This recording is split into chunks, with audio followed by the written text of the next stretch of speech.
안녕하세요. 자, 오늘은 우리 논술 시험을 자주 평가하고 채용 과정에서 논술 시험을 선호하는 이 문화재단 논술에 대해서 그 범위와 그 내용을 좀 살펴보고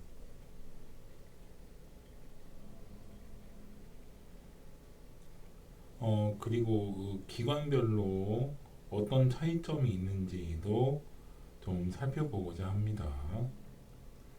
이게 원래 원하진 않았지만 이제 문화재단 논술을 꽤 오랫동안 해온 것 같아요. 그러니까 그게 언제냐면 이제 코로나 이전에 한 3년 전부터 이제 지역문화재단 별로 이제 논술을 많이 시행을 해 왔거든요. 물론 이제 문화예술의 어떤 다른 기관들도 이 논술을 지속적으로 본 기관도 있죠. 근데 이제 대표적인 사례가 이제 서울문화재단. 꽤 오랫동안 논술 시험을 봐왔죠. 자, 서울문화재단 같은 경우는 이제 이 서울문화재단은 사실 지역문화재단에 포함이 된 기관이에요.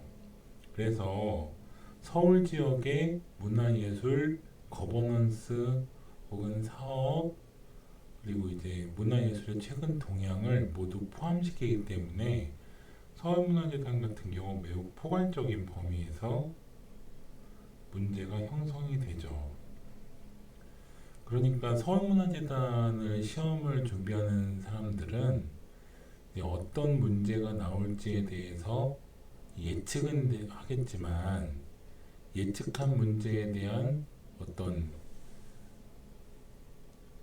좁은 범위에서 이런 주제의 문제가 나올 것이다 라고 해서 그 문제를 반복적으로 쓰는 연습은 별로 의미가 없어요. 왜냐하면 매우 포괄적인 범위에서 내기도 하고 그리고 문제 유형도 좀 그 주제라든지 유형 자체가 물론 이제 형태적인 측면에서는 매우 동일하게 내고 있지만 그 문제에서 요구하는 사항이 매우 다르기 때문에 시험을 준비하는 사람들도 그걸 반영해야 돼요. 따라서 어떤 문제가 나오든지 대응할 수 있도록 준비를 해야만 실제로 시험에서 대응할 수 있게 되는 거죠. 그리고 이 지역의 문화 예술 분야를 아주 협소하게 내는 기관도 있어요. 뭐 대표적인 기관이 저 공주문화재단. 그러니까 공주 지역의 문화 예술 분야의 특성이라든지 최근 사업 그리고 최근 동향 이거를 그 지역에 한정해서 내기 때문에 그 지역의 문화 예술 이해도가 충족되고 이거를 논리적으로 주제의 요구사항 여기에 맞게 쓰면 되니까 서울문화재단의 포괄성보다는 훨씬 더 좁다고 할 수 있습니다. 그래서 공주 지역의 문화재단 시험 보는 분들은 아무래도 그 지역 문화에 대한 이해가 먼저 선제되어야 되고요. 비슷한 형태로 이제 강원문화재단도 그 지역의 문화예술 분야 문제에 포커스가 집중이 되어 있죠. 그래서 근데 이제 이 공주와 강원은 또 지역별 특색이 좀 다릅니다. 예를 들면 공주문화재단은 최근에 어떤 사업 그리고 지역의 문화 이런 걸 포함시키고 강원문화재단 같은 경우는 그 사업의 특성상 뭐 여러 가지 이제 그 파생되는 사업들이 많이 있잖아요. 그래서 이제 그 강원 지역의 특성상 매우 넓은 지역에 그리고 많은 이제 행사와 축제가 있기 때문에 그 이런 지역 문화 예술 그리고 지역 문화 유산 그리고 사업 얘네들을 다 포함시키고 있어서 그 지역의 문화재단이 어떤 사업을 하고 있는지에 대해서도 좀 인지도가 필요합니다. 물론 이제 공주문화재단도 그걸 배제해서는 안 되겠죠. 그리고 이제 이런 특성을 반영해서 청주문화재단도 그 지역의 그 청주 지역, 그러니까 물론 이제 청주문화재단의 명칭이 바뀌었어요. 청주문화예술진흥원 이런 식으로 이게 바뀌었는데 청주 지역의 어떤 문화예술 특성 그리고 그 지역의 어떤 네이밍 그리고 그 지역의 어떤 브랜딩 이런 쪽으로 이제 그 이 사업의 포커스가 맞춰져 있잖아요. 그래서 여기에서는 지역별 특성 그리고 최근의 사업 그리고 문화예술이 지향하고자 하는 목표 이런 것들이 이제 반영이 돼서 문제가 이제 파생되는 문제가 좀 많습니다. 그리고 이제 조금 이제 그 시간을 돌려보니 경주문화재단도 요즘에 그 문화재단에서 논술을 보고 있죠. 이 경주문화재단은 아직까지 그 주제가 이제 확장되진 않았지만 앞으로는 어떤 방식으로 이제 그 이 주제를 확장시키는지에 대한 그 시험의 어떤 유형을 좀 분석해 볼 필요는 있습니다. 왜냐면 처음에 이제 그 이건 이제 공주문화재단의 예를 들어서 경주문화재단 예를 좀 보면 공주문화재단도 처음에 시작할 때는 이 공주 지역의 어떤 이제 문화예술 이해도 그리고 문화유산의 어떤 특성 이런 것들로 시작을 했단 말이에요. 이 형성되는 문제 자체가 거기에서 시작을 했다가 이제 그 지역의 어떤 특성이라든지 이런 식으로 이제 확장시켜 온 거거든요. 근데 경주문화재단은 그 공주문화재단이 처음에 시행했던 그 사업이라든지 어떤 문제 유형 자체가 그 지역에 포함되어 있는 특성을 반영하고 있고요. 근데 보통 이제 그런 문제 유형에서 일반적으로는 이제 이걸 확장시킵니다. 어떤 문화예술 사업이라든지 어떤 그 지역의 어떤 고유의 문화라든지 이쪽으로 이제 확장시키는 거죠. 그래서 앞으로의 어떤 발전 방향에 따라서 이제 유형을 좀 다르게 낼 수도 있고 주제를 이제 확장시킬 수도 있고 문제 유형을 좀 더 이제 넓은 쪽으로 갈 수도 있기 때문에 근데 아직까지 이제 나왔던 문제들의 양상을 보면 그 지역의 문화에 좀 국한되어 있지만 앞으로 확장될 가능성은 있다.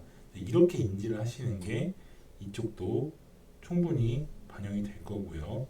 그리고 이제 논산 지역도 문화재단이 있는데 논산문화재단도 뭐 간간히 논술을 보고 있지만 이제 처음에 이제 그 초창기의 문화재단 문제 유형이 아직까지 확장되기 이전의 단계라고 분류할 수 있겠죠. 얘네들은 그 지역의 문화예술 분야 그리고 이제 문화재단은 공공기관이지 않습니까? 그래서 공공기관이 지향하고 있는 일반적인 일반 시사 이슈까지 포함시킬 수 있다라고 이제 인지는 하고 있어야 돼요. 그런데 이걸 이미 확장을 시켜놨고 충분히 포괄적인 범위로 이제 확장되고 있는 그 과도기의 문화재단 유형이 이렇게 포함이 되는 거고요.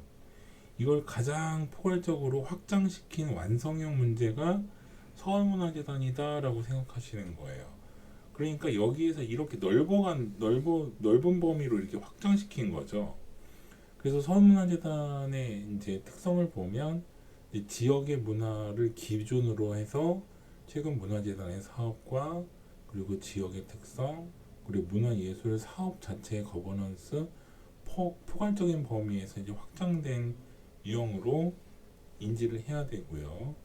그리고 그 매우 포괄적이진 않지만 그 지역의 특성을 충분히 반영하고 있는 이 공주나 강원, 청주 여기에다가 조금 더 이제 하나를 포함시킨다면 이 대전 지역의 대전문화재단도 이제 논술을 보고 안 보고 하고 있지만 이런 문제 유형의 범위에서 대전문화재단까지 포함시킬 수는 있을 거예요.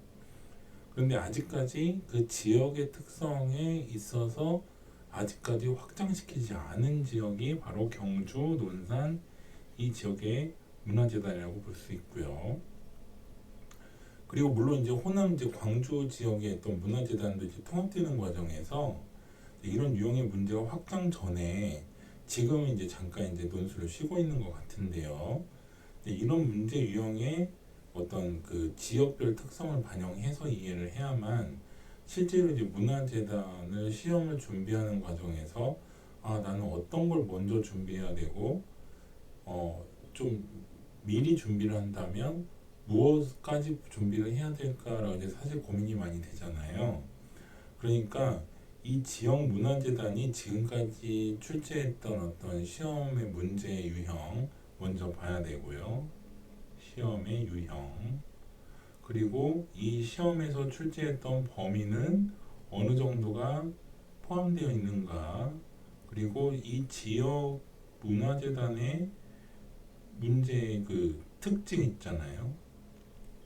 그러니까 이것은 이제 문화재단 문제의 변별성인데 이건 간단히 얘기해서 타 지역의 문화재단 문제와 무엇이 변별성이 있고 차이점이 있는지를 먼저 살펴봐야만 우리가 이제 보통 문화재단은 어떤 시험 전형이 있고 그 다음에 발표가 있고 발표 이후에 차기 전형이 있잖아요. 뭐 서류가 있으면 서류 발표, 논술. 자, 논술이 있으면 논술 필기 발표의 면접.